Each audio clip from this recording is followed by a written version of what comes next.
All right, here we go. Some fun lessons learned after day one of the conference. We had almost a full house. Ended up with 7 chairs to a table. People with masks did sit together. Districts or people that came together definitely sat together.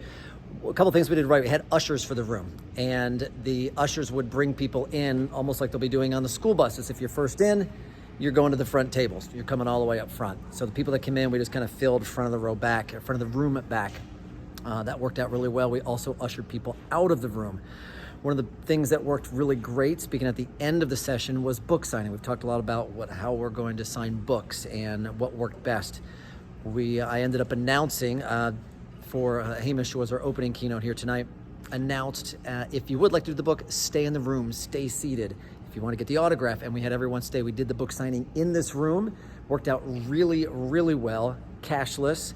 Had a table on the far side. Had the plexi up. Spaced people out. So that was a really good thing. So a couple elements on there that worked. 2 other elements that were interesting. Mics. Get extra on the mics package. Depending on how many people you have on stage. If you have someone that forgets, doesn't take it off, you got to get it back to front of house, get it back to your A1, and make sure you got to fully sanitize the mic before it goes to the next person. The most interesting element was the clicker. We had clicker handoff fouls out of habit.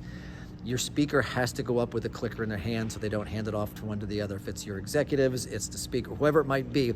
The challenge there is if you're using the perfect cue, typically those are hot, meaning if they click that thing early and it's in their pocket and the other person's presenting, then that's trouble because they're cueing the other person's presentation.